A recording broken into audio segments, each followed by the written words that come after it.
From the Library of Congress in Washington, D.C.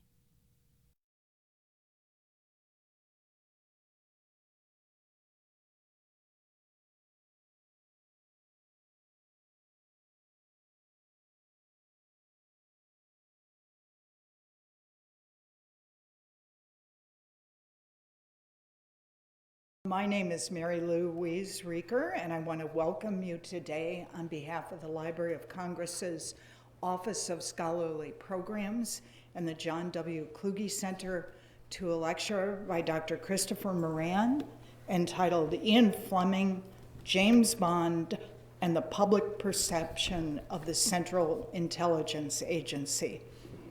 First, I want to request that you make sure your telephones are off, so we don't get ringing in the midst of the taping.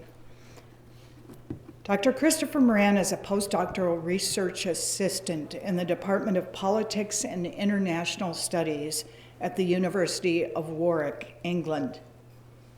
At Warwick, he is attached to a large Arts and Humanities Research Council project titled Landscapes of Secrecy, headed by Professor Richard Aldrich, which examines the creation of the public record of the CIA in realms such as history, memoirs, novels, and film. Dr. Moran's 2008 doctoral thesis, which took a fresh look at Britain's culture of secrecy with a particular focus on press censorship and official memoir writers, is forthcoming this year is a monograph published by Cambridge University Press entitled Classified: Secrecy and the State in Post-War Britain. And since December of 2008, Dr. Moran has been researching and writing a book on CIA memoirs, and I'm sure you'll hear something about that today. Dr. Moran has had articles either in print or accepted for publication in journals such as Intelligence and National Security, Studies in Intelligence, the International Journal of Intelligence and Counterintelligence, and the Journal of Cold War Studies. He has also edited a collection of essays titled Spooked: Britain, Empire, and Intelligence Since 1945, published by Cambridge Scholars Publishing. And he recently contracted a second edited volume on the development of intelligence historiography, which he is co-editing with Dr. Christopher Murphy. The working title for that volume is Writing Intelligence History, and it is to be published by Edinburgh University Press. Dr. Moran is also co-editing the Oxford Handbook of the CIA for Oxford University Press. And I want you please to help me welcome him today, Dr. Christopher Moran.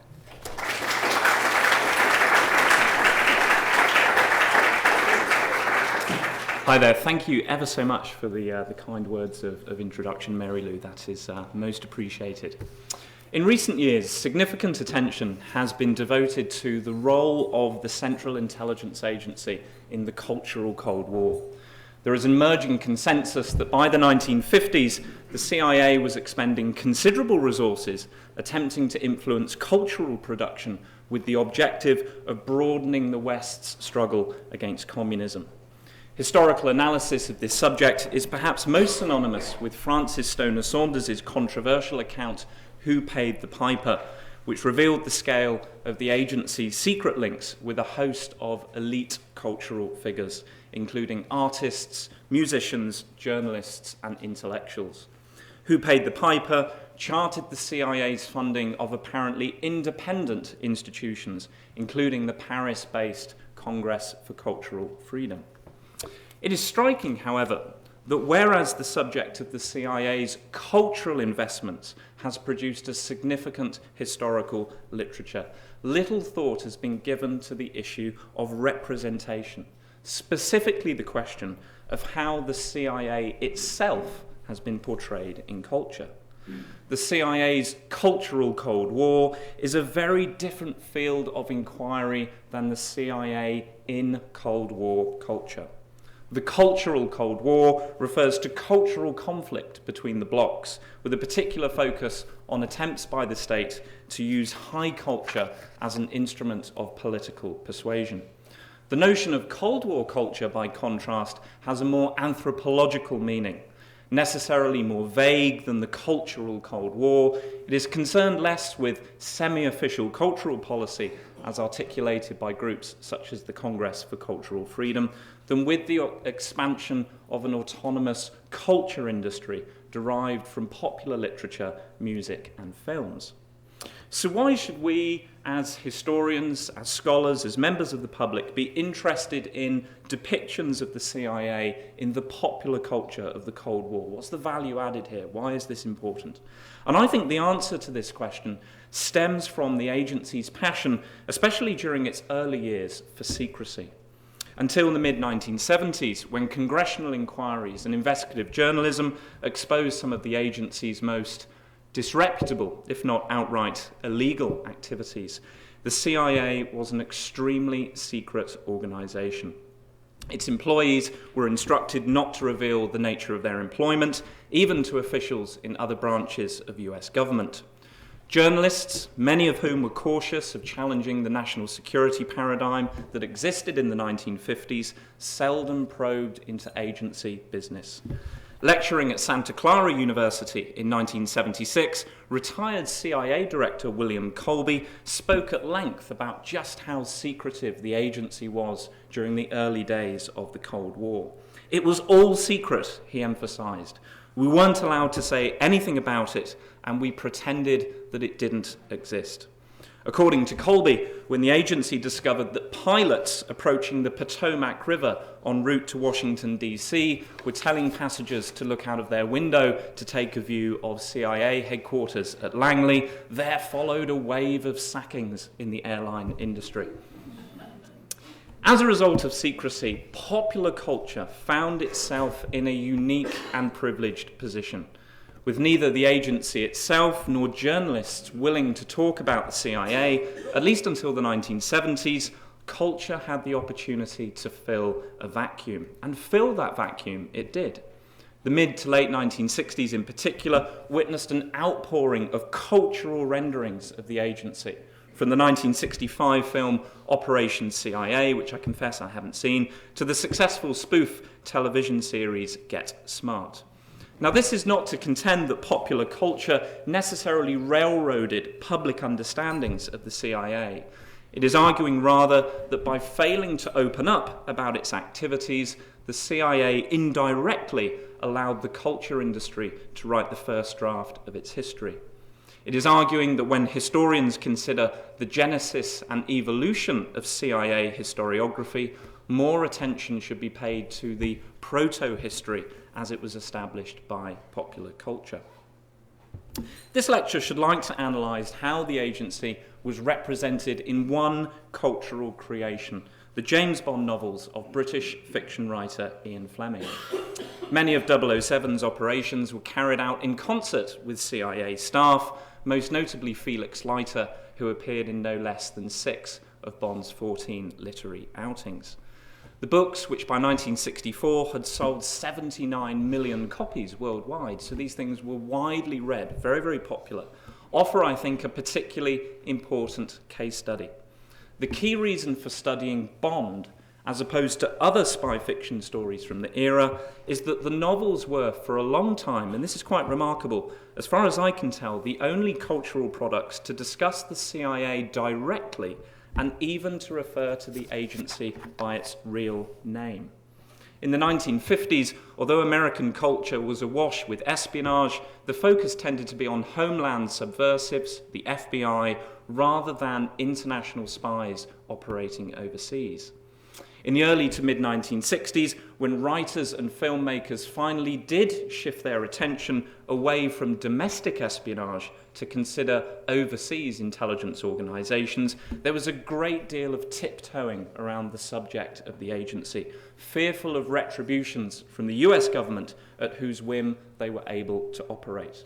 Famously, Alfred Hitchcock was required by the legal department at Universal. Actually, this is not particularly well known. This is a little archival finding here at the Library of Congress. But Alfred Hitchcock was required by the legal department at Universal to change the title of his classic spy yarn starring Cary Grant from the CIA story to North by Northwest, which came out in 1959.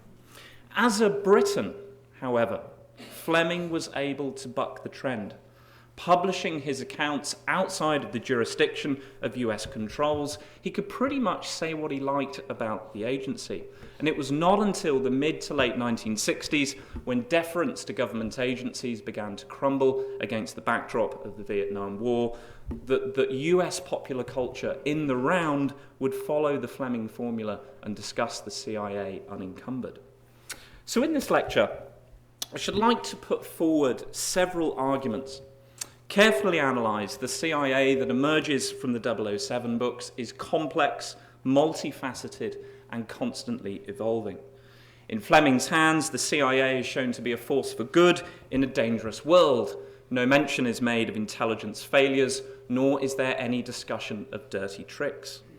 I will argue that Fleming's depiction of CIA officers as right-serving, loyal, and decisive patriots was to a large extent a reflection of Fleming's genuine fondness for the US intelligence community.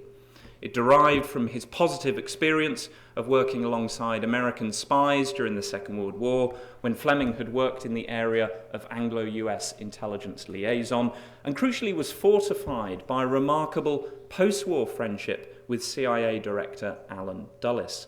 The later Bond novels in particular offer a conspicuously deferential treatment of the agency, and this was quite deliberate on Fleming's part and coincided with the period when his acquaintance with Dulles was at its peak and when the latter, amazingly, was asking Fleming's views and advice on the pressing intelligence concerns of the day.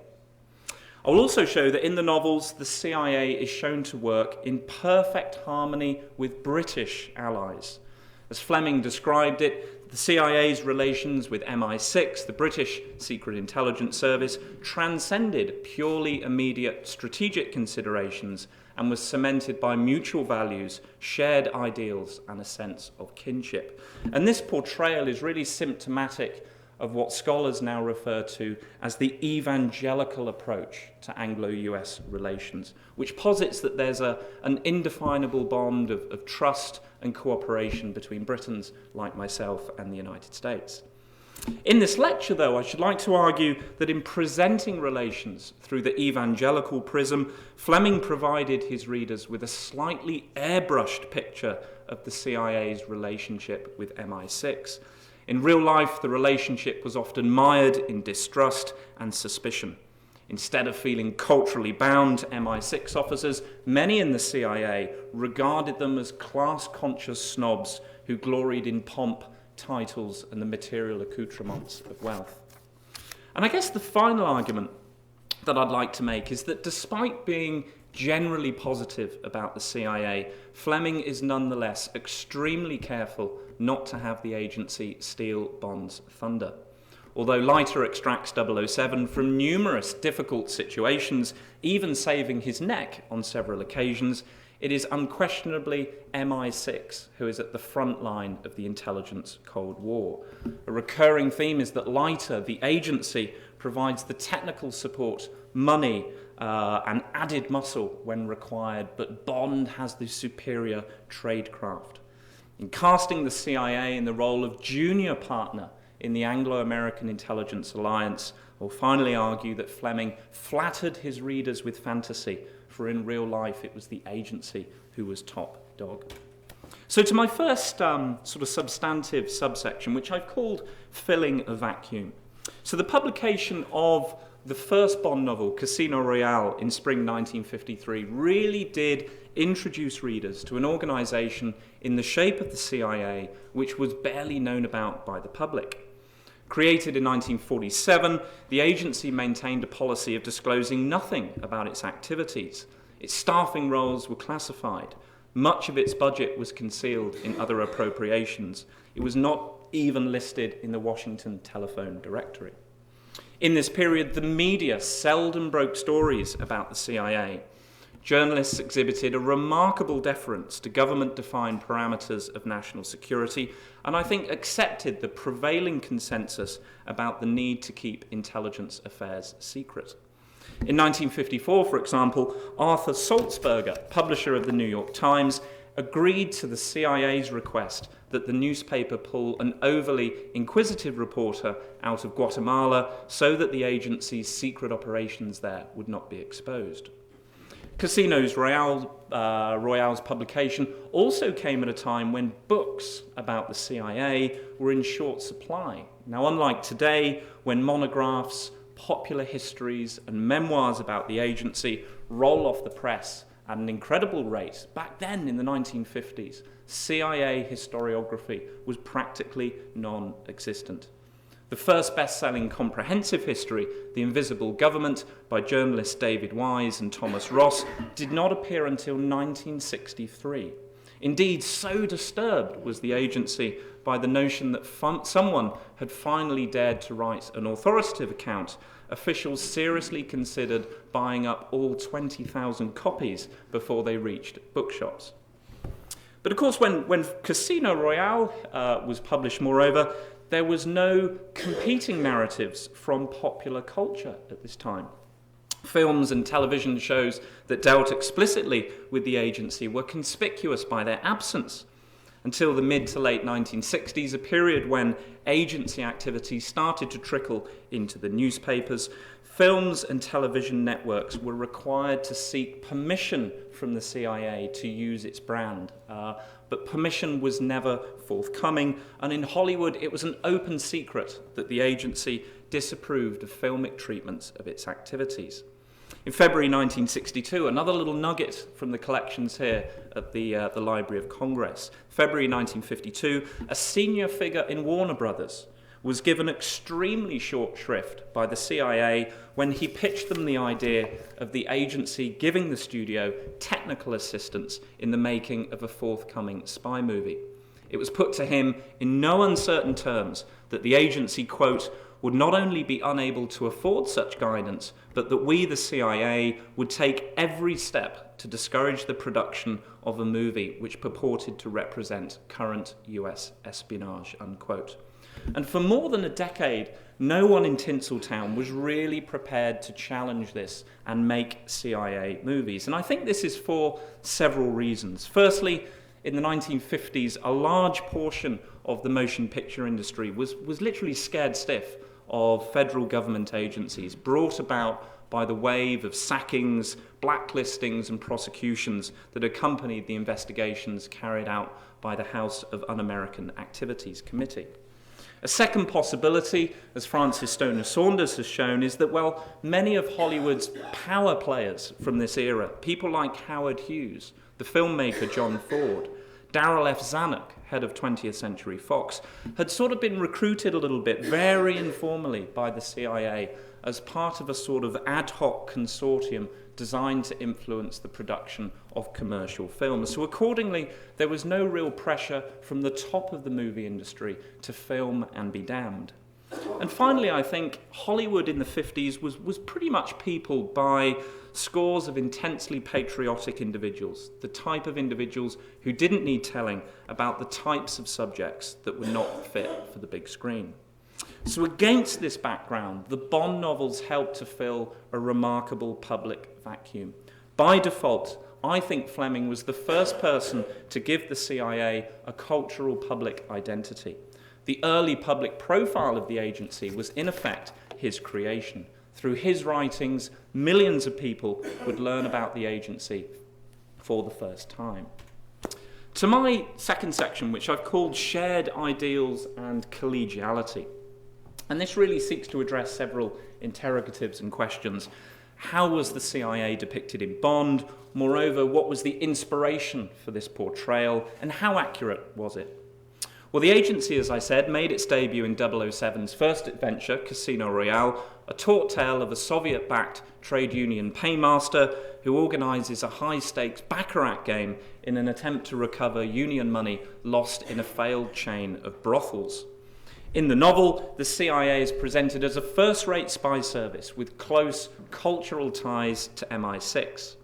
In the shape of Felix Leiter, it possessed, according to Fleming, quote, a cool, resourceful and fearless patriot, unquote. When Leiter and Bond first meet, Fleming paints a scene where both men are perfectly at ease with each other's company. Both understand that their respected services have secret interests that are above those of mere transatlantic alliance politics. Indeed, according to Fleming, the two men share an intuitive connection. Leiter looked at Bond and read his mind. And the attachment between Leiter and Bond that we see here is highly redolent of this evangelical approach to Anglo-US relations that I was talking about. Now, Fleming later admitted that Leiter had been modelled on this gentleman here, General William J. Donovan, wartime head of the Office of Strategic Services, the forerunner to the CIA. As personal assistant to the Director of British Naval Intelligence during the Second World War, Fleming had worked closely with Donovan on a number of projects. A warm Anglophile, Donovan was captivated by Fleming's high spirits, lively tongue, and unorthodox methods, seeing him as an exemplar of the swashbuckling and slightly eccentric British Secret Service tradition. On his official trips to the United States, for example, Fleming would always carry a commando fighting knife and a fountain pen loaded with a cyanide capsule. I did try to bring these items for you, but they were confiscated at Dulles International Airport. It is often claimed that Fleming, at Donovan's request, even wrote the blueprint for the formation of the CIA.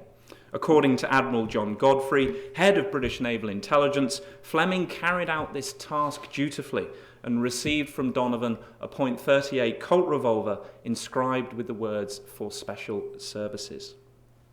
In Casino Royale, MI6 is unquestionably the dominant authority in the Anglo-American intelligence relationship. Leiter's mission is that of official backup. Washington's pretty sick, we're not running the show, he laments to Bond.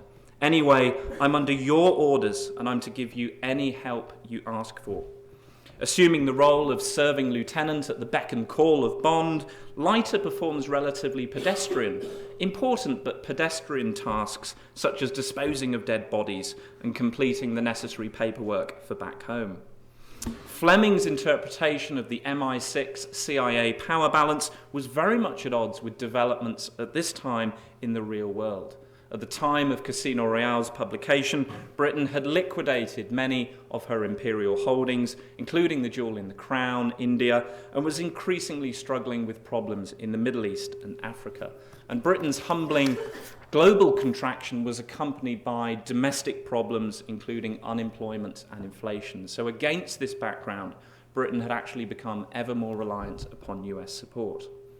Now, Fleming's largely positive portrayal of Anglo-American intelligence, I would argue, is pretty unsurprising.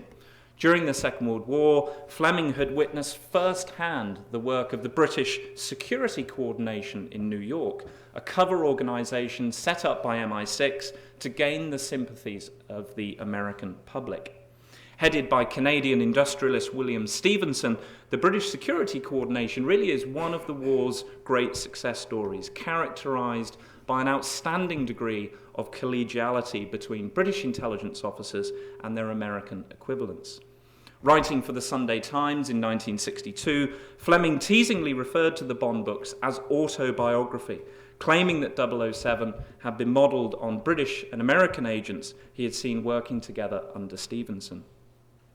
In the post-war era, Fleming's unqualified vision of benign Anglo-American intelligence relations was certainly flawed. Many people in the CIA saw MI6 officers as sort of slightly deluded toffs, desperately clinging to the antiquated values of empire in a drastically changed world. According to former CIA officer Joseph Burkholder Smith, the British were seen as, quote, a bunch of supercilious snobs towards whom the attitude was "don't tell the bastards anything," unquote. I hope you don't think that of me.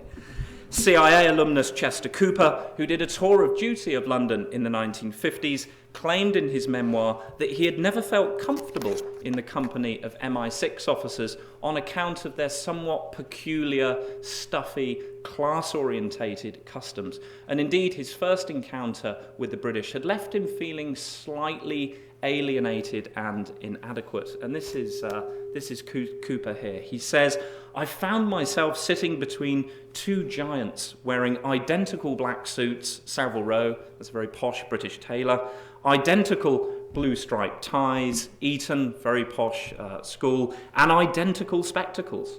The man on my right passed a paper to the one on my left. It looked like something from Sanskrit Vedas. I later found out that this was Greek pentameter. A chap stuck his head around the door and bellowed, 'South Africa, 14 for 3. All groaned. I made a surreptitious note in the event that this was code for some crisis in Commonwealth affairs. 'Cricket test match, you know,' someone shouted to me. All laughed. I smiled weakly."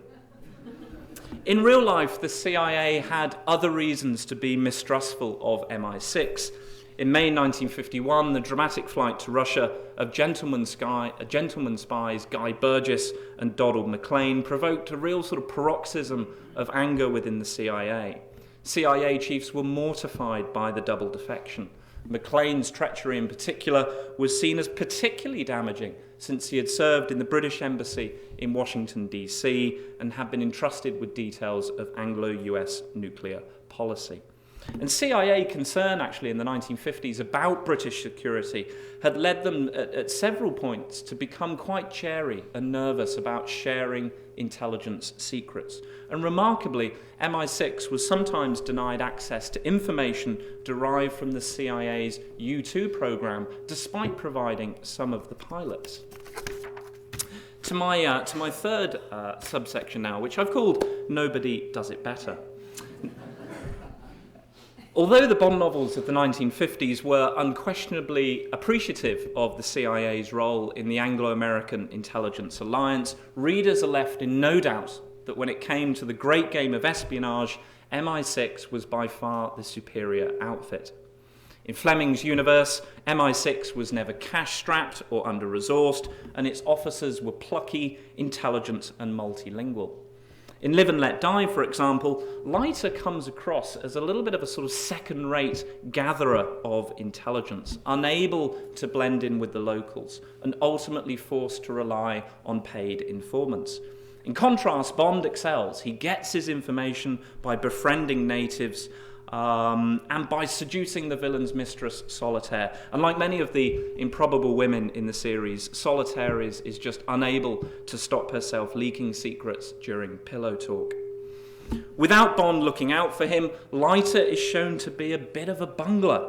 His decision to reconnoitre Mr. Big, the enemy, Mr. Big's Florida headquarters, unaided on his own, is a disastrous one, since he is apprehended, beaten up, and then fed to the villain's pet shark, an encounter which leaves him maimed almost beyond recognition.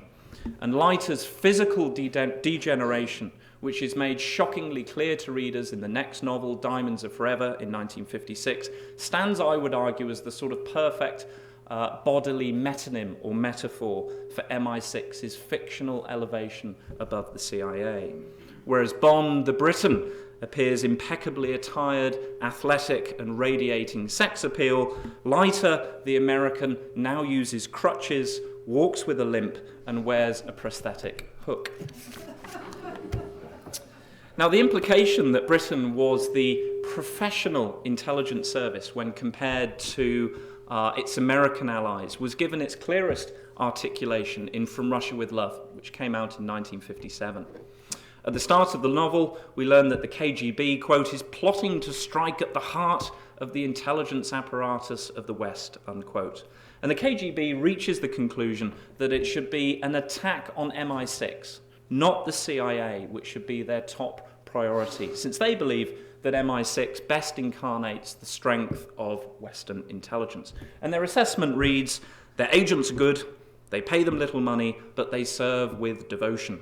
They are rarely awarded a decoration until they retire, and yet these men and women continue to do this dangerous work. It is curious. It is perhaps the public school and university tradition, the love of adventure. By contrast, the CIA is viewed by the KGB as somewhat second-rate. According to the assessment that the KGB make, the CIA lacked a sort of Kipling-esque love of the game for its own sake, was only really capable of getting intelligence and particularly recruiting agents or assets by offering them vast sums of money. Now, I would argue that Fleming's depiction of MI6 as sort of superior to the CIA, both in terms of its intelligence-gathering abilities and also its passion for the great game of espionage, is a little flawed. It doesn't quite stand up to closer scrutiny. In the mid to late 1950s, MI6 had to endure some truly awful, embarrassing moments that seeped out into the public domain. The so-called Buster Crabbe affair in 1956 made MI6 out to be clumsy and amateurish. The Crabbe affair concerned the mysterious disappearance of frogman Lionel Buster Crabbe, coaxed out of retirement by MI6 to investigate the hull of the Russian cruiser or Johnny Kidsey, docked in Portsmouth Harbour as part of a state visit of Khrushchev and Bulganin. As recently published articles on the subject have shown, MI6 had no right to sanction the dive. Keen to build bridges with the Soviet Union, the Prime Minister, Anthony Eden, had expressly forbidden the operation. Under no circumstances was this operation to go ahead, but MI6 did it anyway. MI6, I think, should never have recruited Crabbe. By then in his 50s, hopelessly unfit, and I won't go into any more details about this, but I would argue he was the first sort of scuba fetishist. He had a lot of strange peccadillos that really made him quite inappropriate for this operation. But the Crabbe affair also showed MI6 to be unprincipled. When Crabbe's disappearance leaked out into the public domain, MI6 basically attempted to conceal the details of this botched operation by making the Admiralty the fall guy. Instead of coming clean, it asked the Admiralty to issue a spurious statement, a false statement, saying that Crabbe was actually working for them and he was testing new equipment in the harbour. In real life, I think the CIA was no less professional than MI6. Many retired CIA officers have since written memoirs pointing out, contra Fleming, that the 50s marked a time when the sort of love of the game for its own sake was at its peak. According to the memoir of Dwayne Dewey Claridge, who joined the CIA in 1955, many people in the agency at this time just couldn't wait to get up in the morning and get to work. So enamoured were they with the magic and mystery of espionage. And Fleming's suggestion in From Russia with Love that the CIA could only recruit assets by promising them handsome remunerative benefits, I think was also overstated. In the early years of the Cold War, shows Claridge quite convincingly, CIA case officers realised quite quickly that fee-for-service recruitment seldom produced satisfactory results, and accordingly they developed other means of acquiring their targets. To my final subsection, which I've called A Meeting of Minds. Now, Fleming's spy stories won a number of high-profile admirers. The Kennedy family, including brothers Jack and Robert, were ardent devotees. In an article for Life magazine in 1961, President Kennedy famously named From Russia with Love as one of his 10 favourite books. But among the most interesting, I think, of Bond aficionados was the gentleman here to the right, CIA Director Alan Dulles. To the dismay of more serious spy fiction writers, people like John le Carré and Graham Greene, Dulles had a full set of Fleming's thrillers in his library, rhapsodized about 007's adventures in the press, and even attended screenings of the films. For Dulles to be such a strong admirer of Bond is, I think, pretty surprising. Historically, intelligence practitioners are quite keen to distance themselves from this sort of gun-toting popular hero, mocking him as nothing more than sort of cheap literature read on trains or in the airport departure lounge. As Dulles himself once recollected, many of the professionals working for me in the CIA never could quite understand this weakness of the boss. Now, one can only surmise why Dulles liked Fleming and liked the Bondian formula. I think that Dulles saw a lot of himself in the fictional secret agent, and with good reason. Like 007, he held a sort of Manichaean view of the world as a sort of morality play between good and evil. Both Dulles and Bond possessed a visceral conviction that Soviet communism was a threat to the security of the West. Like 007, Dulles was a romantic breed of intelligence officer. Indeed, he even died with a copy of Kipling's Kim by his bedside table. And like 007, moreover, Dulles was something of a Casanova. Besides his long-suffering wife Clover, his sexual conquests included the Queen of Greece, no less. So accordingly, when Dulles passed away on the 29th of January 1969, many obituaries ran with the headline, "America's James Bond." Whatever the reason for Dulles' fascination with 007, by the late 1950s, he basically made it his mission to meet Fleming in person. And the two men met for the first time in London in 1959 at a function arranged by members of MI6. And here, Fleming held everybody spellbound with his views on the future of intelligence. Where would it be in the next 10 years? Where would it be in the next 20 years? And Fleming in particular spoke at length about the role that technology would play in the future. Dulles, he wanted to sort of stand up for his agency. Well, he responded by speaking passionately about the CIA's successes in the field of overhead reconnaissance, most notably the super-secret U-2 spy plane, at the time being used to overfly the Soviet Union, Cuba, and the Middle East. But Fleming was unimpressed. As he saw it, the CIA was not doing enough in the area of special devices, gadgets and gizmos. Fleming went on to explain that many of Bond's ingenious gadgets had been inspired by real equipment he had seen devised by British scientists during the Second World War. According to Fleming, Bond's quartermaster, Q, was in fact based on a real person, a certain Charles Fraser Smith. Working secretly out of a small office near St James's Park in London, Fraser Smith had been employed by the Ministry of Supply to make gizmos for agents, SOE, Special Operations Executive Agents, operating in occupied France. And some of Fraser Smith's most unforgettable bits of kit included a steel shoelace that doubled as a garrote and a golf ball that contained a compass. And actually the latter famously appeared in the novel Diamonds Are Forever. With a sort of strange, boyish enthusiasm, Dulles flew back to Langley and immediately tasked CIA engineers with replicating as many of Bond's devices as they could. Speaking to Life magazine in August 1964, Dulles reported that the CIA had successfully managed to to reproduce Rosa Klebb's infamous assassination tool, a spring-loaded poison knife shoe, which you see at the end of From Russia with Love, when Rosa Klebb tries to kick out at Bond. CIA scientists had less luck trying to replicate automobile technology. Dulles was particularly eager for the CIA to develop the homing beacon, which we see in Goldfinger, which could be fitted to a car and used to track its whereabouts. This is Dulles. "I put my people in CIA to work on this as a serious project, but they came up with the answer that it had too many bugs in it.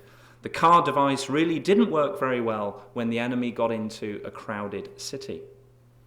Now, Dulles was due to see Fleming again on the 13th of March 1960 at a dinner party held by the Kennedy family at their home in Georgetown. And this episode is well reported in the literature. It's got a bit of a legendary status for intelligence historians like myself, but it's worth repeating. It's a marvellous little episode. The guest list for the evening was distinguished. It included painter William Walton, newspaper columnist Joe Alsop, and high-ranking CIA official John Bross. Now, when at the last minute Dulles sadly was called away on other business, he basically left instructions with Bross to report back on what transpired that evening. And after a few pleasantries, basically conversation turned to espionage. They were probably quite a bit of alcohol had been consumed by this point as well.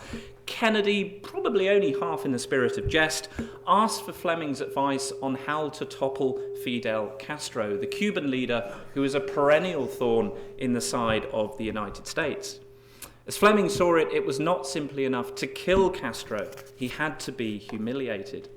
To do this, Fleming suggested flooding the streets of Havana with pamphlets explaining that radioactive fallout from US atomic testing caused impotence and was known to be drawn to men who had beards.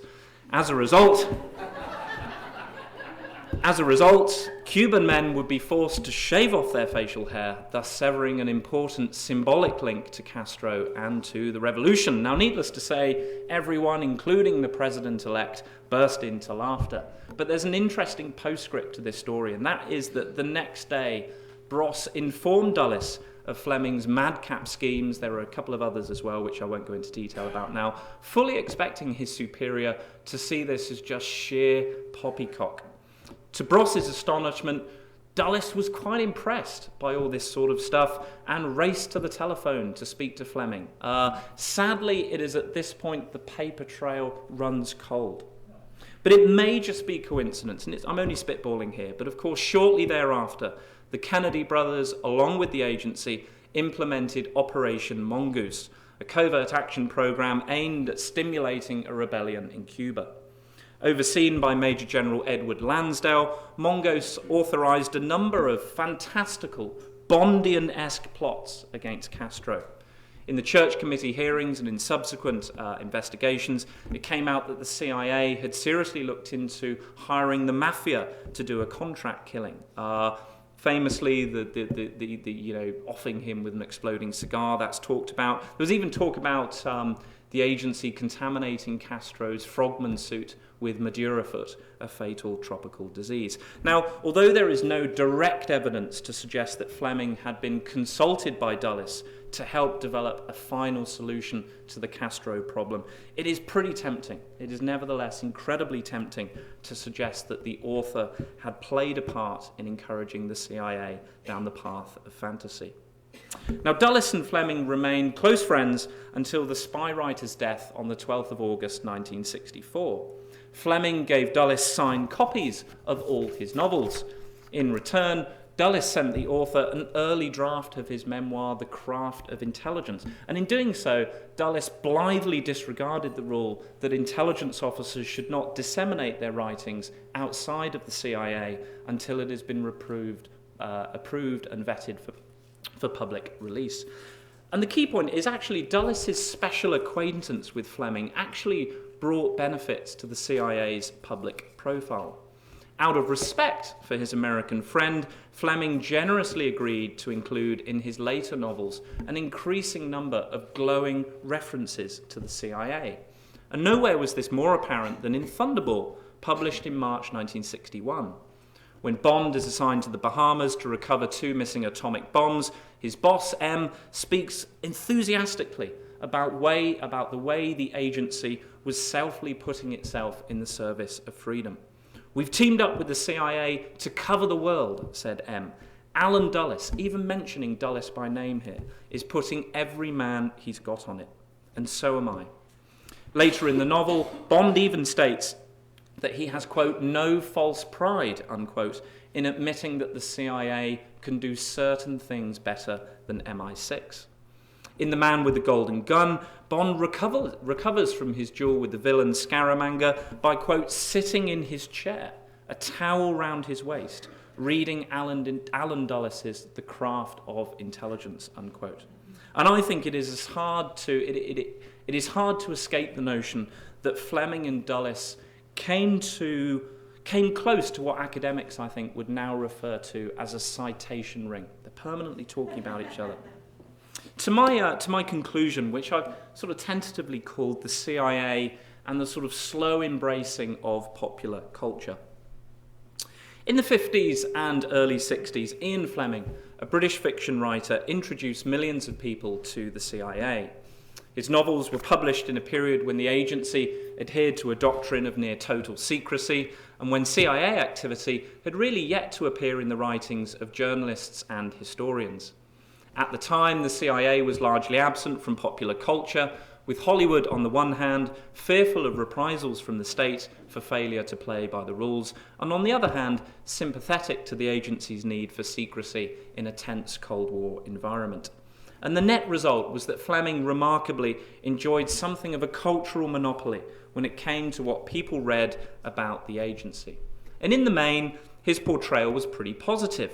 Through the character of Felix Leiter, a Roman clef of US trailblazer William Donovan, CIA officials were shown to be talented and dedicated patriots, doing job with high risk and little reward. Fleming presented readers with a remorselessly upbeat and evangelical portrayal of CIA's relationship with MI6. Whereas in real life there was bickering and distrust between the two services, the Bond saga stressed harmony and the powerful influence of cultural affinity. When Fleming became good friends with Dulles, this positive depiction took on even more of a personal edge, with the author even including direct references to the retired CIA chief in the novel. There is nevertheless a clear implication in the novels that the agency at this time still had a lot to learn about the tradecraft of intelligence. 007 is both a supplicant and a teacher to the well-heeled but inexperienced Leiter. In the period in which Fleming was writing, it is striking that unlike other federal government departments, the FBI, the Pentagon, the Department of Defense, the agency made no concerted effort to engage with mass consumption cultural outlets in order to promote its public profile. The relationship between Dulles and Fleming was very much the exception rather than the rule, and in a way this was not surprising. The agency at the time led a mostly untroubled sub-rosa existence and saw no reason to spoil a good thing. Moreover, Fleming's populist portrayal was hardly unedifying. By the mid-80s, however, the climate had changed, and the CIA began to reassess its policy of detachment from culture. In the 70s, grim revelations about CIA dirty dealings were the catalyst for an explosion of what I would call counterculture CIA stories, far removed from the benign Fleming formula. The Jason Bourne novels of Robert Ludlum suggested that the agency had lethal assassins roaming the world. From Hollywood, films like 3 Days of the Condor and Marathon Man built up a picture of the agency as a group of sort of pitiless Machiavellian schemers operating with minimal oversight and a predilection for bribery, brainwashing, and brute force. Ugly revelations, amplified and distorted at the hands of novelists and filmmakers, convinced a new generation of intelligence officers that the CIA had an image problem and that popular culture could help. Forward-thinking individuals, I can't name them at this point, made the case that films and novels had to be taken seriously by the CIA, since they had a real, if intangible, impact upon the way the agency was perceived by the public. In an ideal world, popular attitudes towards intelligence services should not be conditioned by popular culture, but sadly, the world is not ideal. In the words of John McLaughlin, a former deputy director of the CIA, public perceptions, quote, depend to a large extent on what the audience see in cinematic, documentary and novelistic sources, unquote.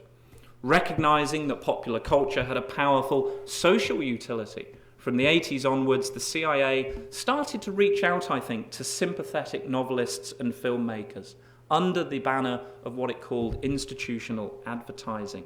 And initially, links with purveyors of fiction were kept pretty informal, much in the same way that Dulles cultivated a very cosy private relationship with Fleming.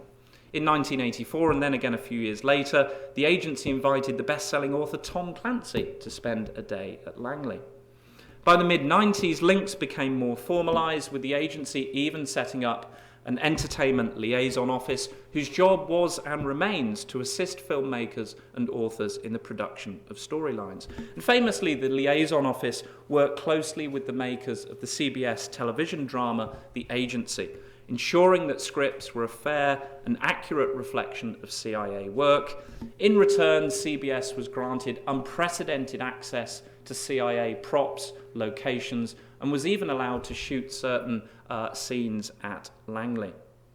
In one famous episode, the CIA's mission is remarkably to save the life of longtime nemesis Fidel Castro. As this lecture has hopefully shown, although Dulles might well have raised an eyebrow at this particular storyline, it is fairly certain that he would have supported the broader policy of trying to use fiction to shape popular understanding. Thank you very much.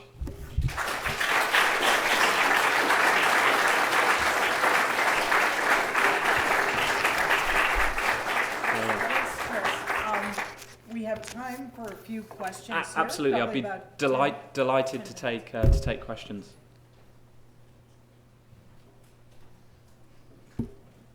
Hi there. Hi, I'm from Indiana University, and I believe that we have most of the Ian Fleming Papers. You do indeed. I've been through the collection there. A marvelous little collection. In fact, you're not the PhD student that I recently got to go back and do some additional research for me. Okay. No, but, did you find particular things that happened during the editing process? I seem to remember that he had a fairly active editor, right? Sorry, He had kind of a fairly active editor. Ian Fleming. Yeah. For the Bond novels. Yeah. Yeah, I mean, in truth, I didn't see a great deal of evidence of that. Chris, But could you repeat the question in case it according to the gentleman here, some of the papers from Indiana University. Admittedly, I don't think I've consulted the same ones. You were saying that Fleming had a very active editor. Are you suggesting possibly that it was the editor and not Fleming itself that was railroading some of the narrative? I just haven't seen those particular documents, sadly. But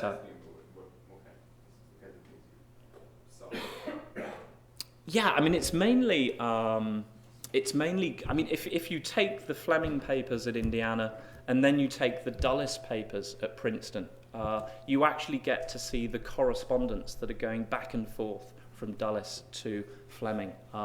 There's a lot of, what we might think as trivial or tangential stuff, Merry Christmas, hope you had a nice birthday. But what I think is striking there is that these two men just got on very well as friends. They got on extremely well as friends. They always address each other as Alan and Ian. And I just think it's quite telling that we have this meeting where Dulles and Fleming meet in 1959. And this is really arranged by members of MI6. I mean, Fleming has been out of the intelligence world for the best part of 14, 15 years at this point.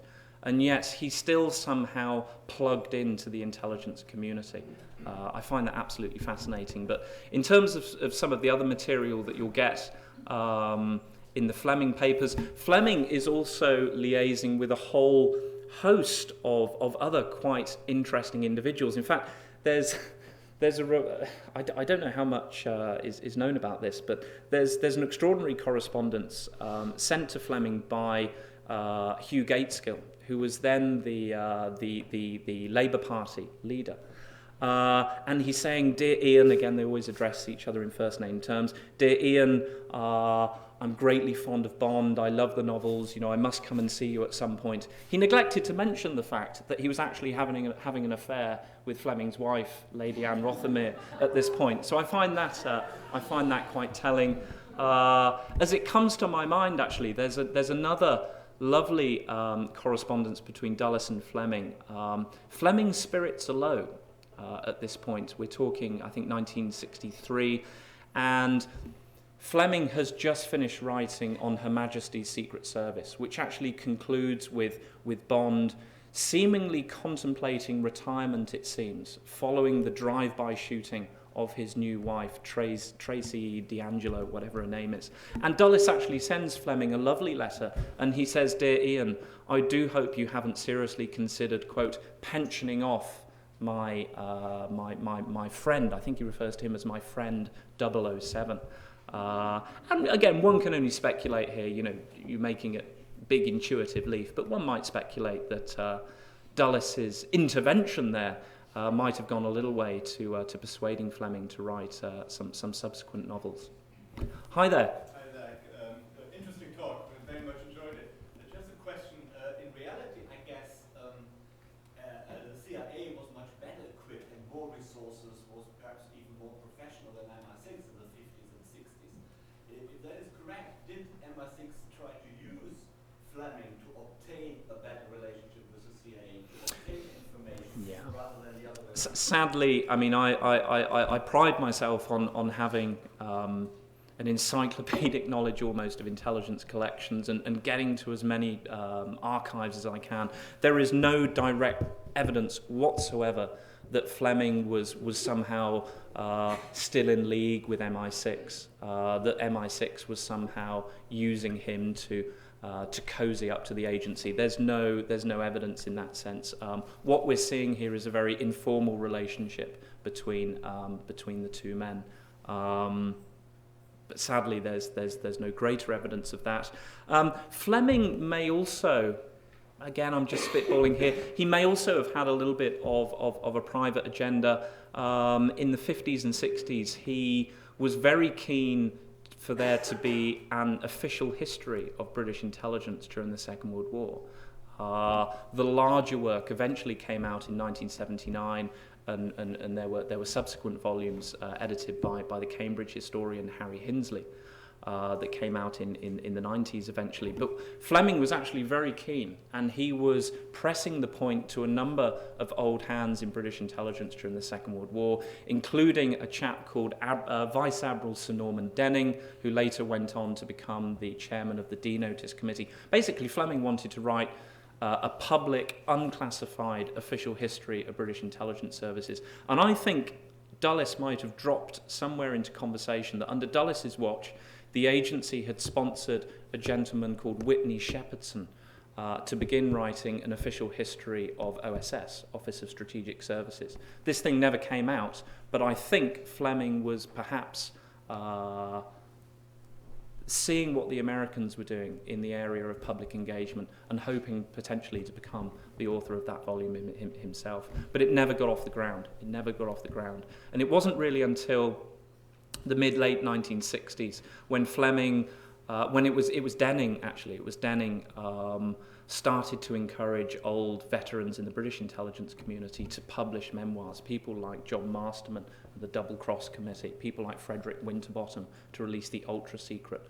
All of these memoirs started coming out in the late 60s, early 1970s for a public relations purpose, essentially. At the time, you had the nasty Kim Philby revelations coming out in the late 1960s, revealing the secrets of Bletchley Park and Enigma. The Ultra Secret was seen as a good way to counterblast these damaging revelations and restore some of the pride in the British intelligence community after the bloody nose of the Cambridge 5 revelations.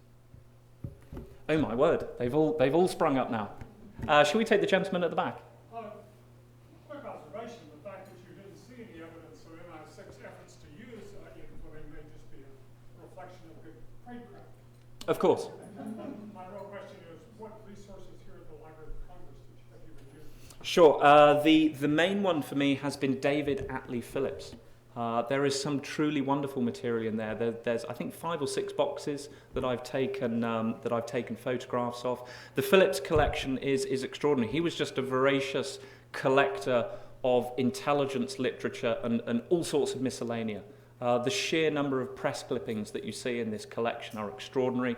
The amount of correspondence that he's having with people are mind-boggling. He's kept a very good paper trail that we can follow up there. So David Attlee Phillips is very good. Again, I'm plugging the collections here at the Library of Congress. Cord Meyer, another agency veteran, and Ray Klein. So we have 3 or 4 major collections of CIA officers that are quite large, and in a way I've been doing what an intelligence officer does, which is searching for nuggets of information and trying to piece them together. But the David Attlee Phillips one in particular is fascinating, allied to 1 or 2 others around the United States. Hi there. You mentioned specifically in the presentation how certain Bond characters were based off real people, like Q. Did you find any other evidence that Yeah, I mean, other characters? sure. The famous one is and Fleming actually says this in one of the correspondence that I've seen, and this has also been reported in some of the various Fleming biographies that have been written by people like Andrew Lycett. But the famous example is M. Bond's very avuncular, on some occasions quite cold, snappy boss, is said to be a Roman clef of Admiral John Godfrey, who was head of British naval intelligence during the Second World War. Fleming is said to have modelled M on Godfrey. But even Bond is said to be a sort of, there are suggestions he's a sort of hybrid character of several SOE, Special Operations Executive Agents, that Fleming had seen during the Second World War.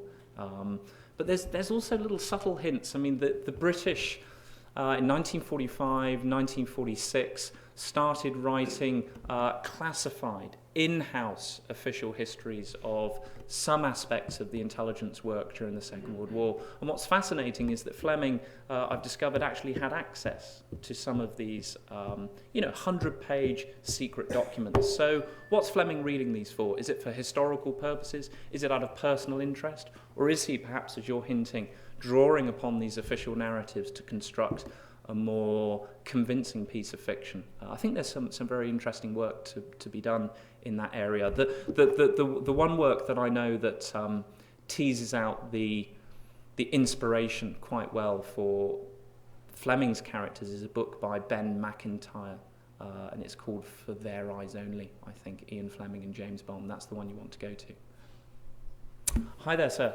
Just a minor question, really. You mentioned towards the end of your talk how, by the late 60s, early 70s, the CIA was appearing a whole lot more in movies, but that typically these portrayals were not overly complimentary. Sure. And you mentioned, among other things, 3 Days of the Condor, and yet early on you had this remarkable photograph. Yes. Richard Helms apparently on the set with Robert Redford. I'm curious if you know anything about You know what? that. That is, I'm attached to quite a large UK government-funded project back home in the CIA. Back home in the CIA. Back home in the back home. Freudian slip. Back home in the UK. This photograph baffles us. This absolutely baffles us because, as you point out, and as I pointed out, 3 Days of a Condor is pretty savage towards the agency, and yet we have a remarkable photograph of CIA Director Richard Helms in deep conversation there with Robert Redford. What went wrong? What went wrong? I haven't managed to put my finger on it. I mean, the only other example of that is there was a film that came out a few years ago that CIA official historians in particular, in their open journal Studies of Intelligence, have absolutely trashed, a film called The Good Shepherd. Absolutely trashed it. Directed by Robert De Niro, got all sorts of spurious allegations, and it's the Machiavellian schemers picture that you get from that. But what's striking is that a lot of old OSS hands were actually brought in as historical consultants for this film. In fact, I have it on authority that once the film was made, a lot of these old OSS hands were invited to a film screening by Robert De Niro at the Four Seasons Hotel in Georgetown, and they all sat there, delighted. We've got a fair and accurate historical representation of the good work that we did in the Second World War and in the early years of the Cold War. And within about 10 minutes, 80% of the audience had either got up, started shouting profanities, or left. De Niro, the filmmaker, his impulse to dramatize, to sensationalize, led him to take the advice and information that he got from these veterans. But the final release completely distorted the historical picture.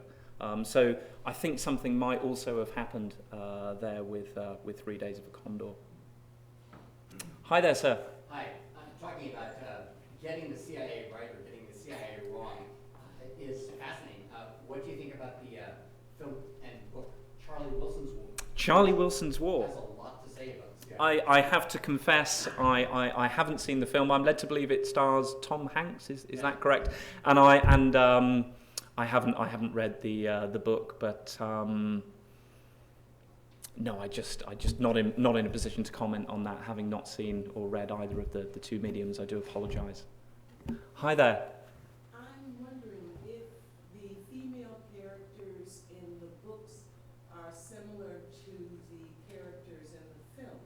And if so, have you identified any of these women who are portrayed in the films as a bit extraordinary? I mean, I'll just add a little point to that. the novels are quite sexist. Let's not beat around the bush here. This is 1950s. This is a hard, cold warrior like Fleming who's in his element talking about scantily clad women and such forth. What's fascinating, if you go to the production code files for the James Bond films that are held at AMPAS, the Academy of Motion Picture Arts and Sound Sciences in Beverly Hills, Los Angeles, you get the production code files on the early Bond films, so Dr. No, From Russia with Love, Goldfinger. The early drafts, the Bond films are pretty sexist in the 1960s, but what is absolutely extraordinary is the early drafts were even more sexist. There was going to be harsh language. There was actually going to be shots of open I feel very uncomfortable talking about this in a way, but we'll run with it. Open shots of cleavage and such forth. Bond being incredibly crude in his dealings with some of the women in the series, and the production code stopped it. They said no. We haven't yet got round to Lady Chatterley's lover. This is just beyond the pale. We cannot go this far. So while on the one hand, scholars are always saying, my word, the Bond films in the 60s are incredibly sexist, they're misogynist, Bond is a dinosaur, etc., etc. Crikey, it was only a last-minute intervention by the production code that prevented something, like a scene out of Eyes Wide Shut or a Kubrick interpretation. So there we are. That's all I can add on that one, I think. Chris, I hate to break this up because I'm sure there's a lot more questions, but we're going to have to call an official halt, and then please. You can take as many absolutely. Pleasure. informal questions Pleasure. as you'd like. Delighted to. Thank you. Thank you very much. Thank you. This has been a presentation of the Library of Congress. Visit us at loc.gov.